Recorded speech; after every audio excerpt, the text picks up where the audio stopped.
하겠습니다. 조국 사태의 뒤를 이은 남국 사태가 점입 가경입니다. 가난 코스프레 코인 재벌 김남국 의원 의혹에 드디어 압수수색이 이루어졌습니다. 압수수색 영장에는 김 의원에 대한 정치자금법 위반과 조세 포탈, 범죄 수익 은닉 등의 혐의가 적시되었다고 합니다. 지금 김남국 게이트와 관련하여 자금 출처 의혹, 미공개 정보를 이용한 투자 의혹, 입법 로비 의혹 등 많은 의혹들이 질비해 있습니다. 김남국 의원은 이번 사건이 윤석열 정부가 실정을 덮으려고 흘린 것이라고 주장하는 등 본인 사건의 진실을 감추기 위한 여론전에만 급급합니다. 이런 상황에서 민주당이 호언장담한 자체 조사는 김남국 게이트의 실체도 파악하지 못한 채 오히려 시간 끌기로 김 의원을 보호하는 수단으로 이용되었습니다.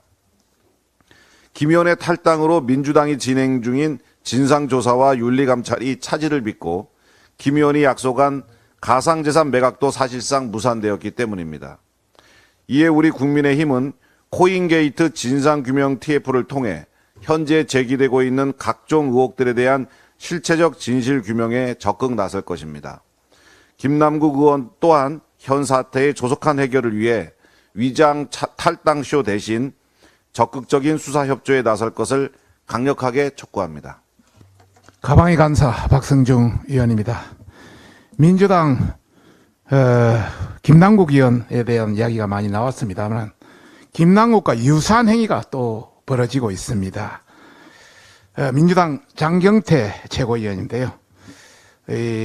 NFT가 빙자한 다단계 업체 폰지 업체라 그럽니다만은 이 다단계 업체가 후원하는 국회 포럼을 기획하고 여러 가지 문제가 있다 이런 차원에서 진상조사, 경찰 수사 그리고 필요하다면 탈당 등 처벌을 해야 할 것이라는 그런 내용입니다.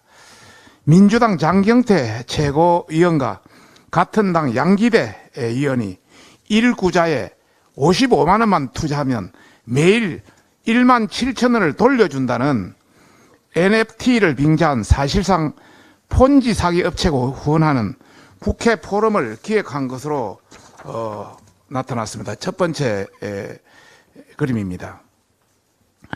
장경태 의원은 해당 업체에 국회 대회의실까지 빌려주면서 행사를 기획하다 언론의 취재가 시작되자 다급히 취소한다 했습니다마는 이미 피해자들 사이에서 민주당과 다단계 업체 유착이 의심된다는 비판이 거센 상황입니다. 이 업체는 가기부의 국책연구기관인 엔트리 내에서 행사를 개최했고 또 엔트리 소속 기업인 양 행세하면서 투자자를 속인 바 있습니다. 이번에도 유사한 방식으로 국회 포럼을 개최한다며 참가자들을 끌어모으려 하고 있는 것입니다. 밑에 두 번째 그림이 바로 엔트리에서 행사를 개최하는 그런 내용입니다. 이미 작년 말부터 저희 사무실에서는 대규모 폰지 사기를 막기 위해서 감사를 진행해 왔고 또 지난 2월부터는 경찰의 수사가 진행되었으며 금융감독원도 유명 연예인을 내세우면서 플랫폼, NFT 투자 등을 통해 고수익이 가능하다고 유혹하는 불법 자금 업체를 주의하라는 경보까지 발령한 바 있습니다. 금감원이 보도자료를 통해서 과거 유명 연예인을 동원한 다단계 코인 투자 방식의 폰지사를 통해서 총 6조 5천억을 편취한 사기 사례가 있으니까 굉장히 각별히 주의하라는 이런 보도 자료입니다. 그런데 장경태 의원은 가방이 소속으로 있으면서 불법 혐의로 언론 보도에 수차례까지 나온 이런 문제의 업체를 버젓이 국회의 공신력을 더해 준 것입니다. 이는 또 다른 피해자를 초래했다는 점에서 단순 실수로 치부할 일이 아닙니다. 상식적으로 금감원이 경고한 불법 자금 모집 업체에 유무형의 후원을 받는 것을 비롯해서 이해충돌을 넘어서 신종 폰지 사기에 가담한 것이나 다름이 없습니다. 김남국 코인을 옹호하고 또 NFT 다단계가 자주 엮이는 걸 보니까 민주당은 코인게이트 당이다. 저는 그렇게 생각합니다. 이 코인게이트가 기후에 지나지 않는다. 민주당 전체가 이재명 펀드를 조성해서 바로 이 코인게이트를 활용한 것이 아닌가 이런 생각이 듭니다. 그래서 이 사안에 대해서 경찰의 전수조사를 통해서 가산자산, NFT, P2E 등의 유착관계 불법 혐의를 명명백백하게 밝혀야 될 것입니다.